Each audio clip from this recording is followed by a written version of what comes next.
right, Jack. Let's first talk about Terry Funk. Terry Funk, I think he was way before his time.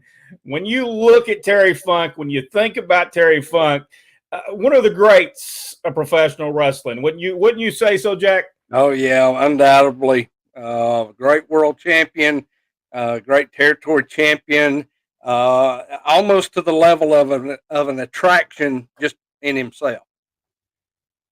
You know, Terry, he started in 1965, and I was watching a show about an interview of Terry Funk, and he said his first match was a mixed tag match, little person, lady little persons, and that was his first match. Now, a lot of people said that his first match was against Bucknet Monroe, but he said that was his first match, and he said he thought he did all right. He wasn't for certain, but he thought he did all right. And this is the thing about Terry Funk. Could you imagine having your first match with Sputnik Monroe? It would have been a match to have. That's for sure. Sputnik was a character in itself. We could do years just on Sputnik Monroe because he was a character. Something else that 1969, Terry Funk would make his way to Japan for the first time. Giant Baba he actually went and tried to find people to come over to Japan. He found the Funks, which were running their own territory at the time. They were running the Texas territory, not the whole Texas, because Fritz Von Erich was running parts of it. Joe Blanchard was running parts of it, but they run the Amarillo part of the territory, and they loved the Funks in Japan. Yep, they were huge. They were mainstays. He and Dory Jr. for years and years over there. And when they asked Terry, they said they asked him, they said, "Why do you think you got over?" He said, "I think it was my father that actually started the whole thing because people respected Dory Funk Sr. over there." And he said, by the time that we got over there and brought a lot of the wrestlers from the Amarillo territory, he said that was great. Hey, I'll tell you what, we've got somebody coming on right now. Well, he was fixing to leave, but we're going to bring him on. Rodney. He was a little late. Wasn't a little late. I just, for whatever reason, links got thrown in the trash. I had to find them. Well, we're talking about Terry Funk, Rodney. We was talking about Terry Funk's first match. He had his first match in 1965. His first match actually was a mixed tag team match, and then he had a match with Sputnik Monroe. And then 1969, he went to Japan, where the Funks truly made some remarkable money in Japan for many, many years. Rodney, the Funks were loved and hated both in Japan. Yeah, they were superstars. I would say probably bigger than anybody I've ever seen. They were truly true stars there. Something else in 1975. Terry Funk would become the NWA World Heavyweight Champion. Terry Funk said that he enjoyed that time because he was able to go in there and make each wrestler in each territory better than they were before he got there. Jack, do you agree Terry Funk could make that? Definitely. Terry was one of those guys who brought an air of superiority in. Not that he was arrogant. That's not what I meant. I meant his skill level was so high, and he brought out people who had heard of him, but they never got to see him. So yeah, he brought certainly the whole territory up and set the standards for wherever he went. Rodney, was he completely different than his brother Dory Funk?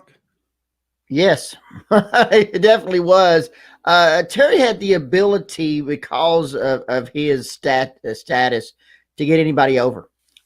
He can make stars such as Manny Fernandez. Can make a star out of him. I mean, and if you've ever seen the stuff from Florida, it's just brilliant between Terry and Manny. And of course, the same thing they were trying to do with Mike Davis, which I think if they would have went to the full level of that, took it to this end, I believe Mike Davis would have been a star.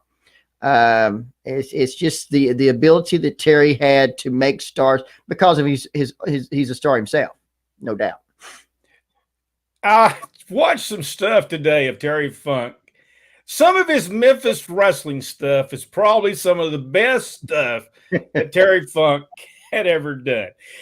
We have to talk about, when we talk about Terry Funk, we have to talk about the match that he had with Jerry Lawler in the empty arena in Memphis, Tennessee.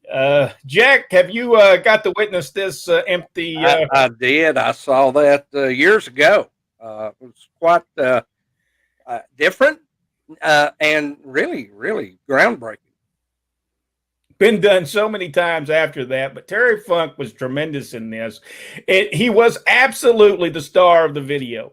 Not saying that Jerry Lawler was not the star, he was the big star in Memphis, but Terry Funk made this, Rodney. Yeah. We talked to Bill Dunya about this several times. Yeah, this thing was truly showed his talent, truly showed Jerry Lawler's talent to be able to do what they did in the empty arena, and the skill of Lance Russell telling the story. You had just complete professionalism in this, and it was only two people, Terry Funk and Jerry Lawler, that could pull this off. And in the end, many people said it turned Terry Funk because of the eye injury. So, but yeah, it was something. It's something to behold. Even to today standards, this was tremendous, because I think it's a once in a lifetime thing. And they pulled it. Lance, yeah, help me, Lance. Just tremendous. And what got me is Terry Funk was cussing through the whole video, and Lance Russell said, "Come on now, Terry, quit the cussing. We want to use this on television." And Terry just kept on cussing them even after that. Just classic stuff. If you've not seen it, it's available on YouTube. You've awesome. Got to go over there and see that. A couple other things. I watched a video today with Terry Funk. He was going to team with Jerry Lawler and Sweet Brown Sugar, which is Cocoa Ware, against, it was going to be Jerry Lawler, Terry Funk. I think I just messed that up. Terry Funk. It was going to be Terry Funk, Jerry Lawler, Sweet Brown Sugar against Sabu. I'm not for sure if that's the Sabu we know of. Bobby Eaton and Carl Fergie. I watched the video today. I want to be honest with you. Some of the things that they did there in this video, I don't believe you could get away with today's standards. You can go back and watch it for yourself. But if you want to see that, but just put just put Terry Funk down there, and it will come up, and you can watch this. But he goes after Jimmy Cornette during this video. And he goes wild in that studio. Anytime Terry Funk was on the studio show in Memphis, Tennessee, it was going to be an adventure for Lance Russell and Dave Brown. Yeah, no doubt. And you know what? The thing that Cornette was so good in this, because he tore his pants, and then he come out there and he had duct tape. He had duct taped his pants back on. And it's just brilliant television, no doubt. Brilliant TV. No doubt. There's a lot more we can talk about Terry Funk. And we're going to do so. We're going to start looking at his career from 1965 on, and Terry had a tremendous. I mean, we've not even talked about Georgia Championship Wrestling and his feud with Dusty Rhodes. We hadn't even talked about this stuff. Egg sucking dog. This great stuff, Terry Funk, and definitely we've not talked about his time when he was working for the WWF, and then eventually came back and worked for WWF as well as Chainsaw Charlie. So many things that Terry Funk has done. 52 years in the professional wrestling business. 52 years. That's a long time. So it'll take us several years just to go over his career in the down the road.